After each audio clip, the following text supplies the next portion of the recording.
नमस्कार मित्रांनो, लाडकी बहीण योजनेचा 8वा हप्ता कधी जमा होणार आहे? याबद्दल एक अपडेट आलेले आहे, तर ते आपण या व्हिडिओमध्ये जाऊन घेणार आहोत. तर त्याचपूर्वी मित्रांनो, या व्हिडिओमध्ये तुम्हाला तुम्हाला ₹21 येणार की ₹15 हे देखील तुम्हाला या व्हिडिओमध्ये असं समजणार आहे. तर हा व्हिडिओ नक्की शेवटपर्यंत पहा. म्हणजेच वेळोवेळी दिलेले अपडेट आपल्यापर्यंत येण्यासाठी बेल आयकॉनला प्रेस करा आणि तुम्हाला इतर माहिती जाणून घेण्यासाठी हा व्हिडिओ नक्की शेवटपर्यंत पहा. तर मित्रांनो, तुम्हाला लाडकी बहीण योजनेचा 8वा हप्त्याची तारीख जाहीर झालेली आहे. त्याची तारीख आणि टायमिंग तुम्हाला मी या व्हिडिओमध्ये सांगणार आहे. महाराष्ट्र राज्य सरकारची महत्त्वाकांक्षी योजना म्हणजे माझी लाडकी बहीण. या 8व्या हप्त्याबद्दल राज्यभरात लाखो महिलांमध्ये उत्सुकता आहे. या योजनेचा मुख्य उद्देश महिलांना आर्थिक सक्षमीकरण आणि त्यांच्या जीवनमानाचा दर्जा उंचावणे हा आहे. तर त्यासोबत त्याची सविस्तर माहिती आपण खाली बघूयात. त्याची तारीख, त्याची अपेक्षित तारीख आणि विवरण प्रक्रिया सूत्रांकडून दिलेल्या माहितीनुसार फेब्रुवारीमध्ये 2025 मध्ये विशेषतः 15 फेब्रुवारी रोजी 8वा हप्ता लाभार्थ्यांच्या खात्यात जमा होण्याची दाट शक्यता आहे. तथापि या तारखेबाबत महाराष्ट्र सरकारकडून अद्याप कोणतीही अधिकृत घोषणा करण्यात आलेली नाही. लाभार्थी महिलांनी आपली पात्रता आणि कागदपत्रे अद्ययावत ठेवण्याची खबरदारी घ्यावी. पात्रता निकष आणि महत्त्वाची कागदपत्रे. या योजनेचा लाभ घेण्यासाठी काही ठराविक निकष पूर्ण करणे आवश्यक आहे.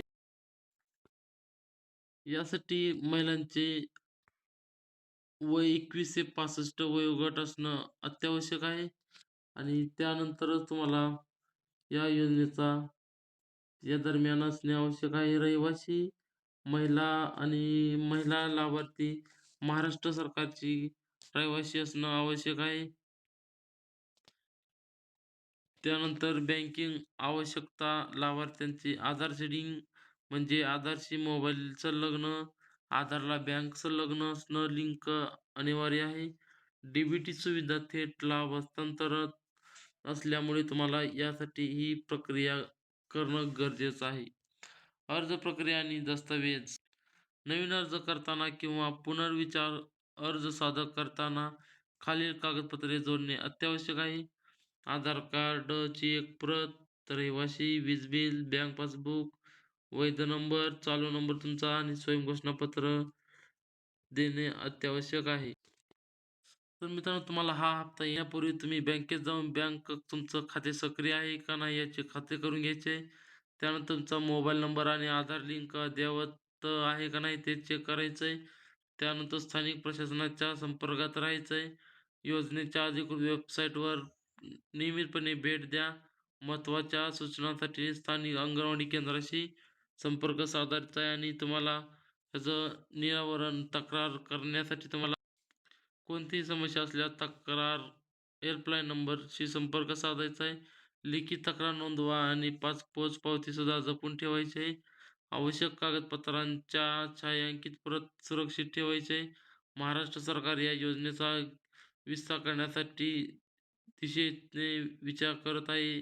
यामध्ये तुम्हाला लाभार्थ्यांची संख्या वाढवणे, अतिरिक्त आर्थिक लाभ समाविष्ट करणे, डिजिटल साक्षरता कार्यक्रम जोडणे, स्वयंरोजगार प्रशिक्षण देणे अशा बरेच गोष्टी शासन चालू केलेल्या आहेत. माझी लाडकी बहीण योजना ही महाराष्ट्रातील महिलांच्या सक्षमीकरणासाठी एक महत्त्वपूर्ण पाऊल उचललेलं आहे आणि 8व्या हप्त्याच्या वितरणाबरोबरच योजनेचा लाभ घेण्यासाठी पात्र महिलांनी आवश्यक ती कागदपत्रे आणि संपूर्ण प्रक्रिया करून ठेवावी. योजनेची वाढवण्यासाठी सरकार आणि विद्यार्थी, लाभार्थी दोघांचीही सक्रिय सहभागिता महत्त्वाची आहे. तर मित्रांनो, आपला व्हिडिओ कसा वाटला आणि याबद्दल तुम्हाला अपडेट काय वाटली आणि तुम्हाला ह्या व्हिडिओमध्ये काय समजलं ते मला नक्की सांगा. धन्यवाद.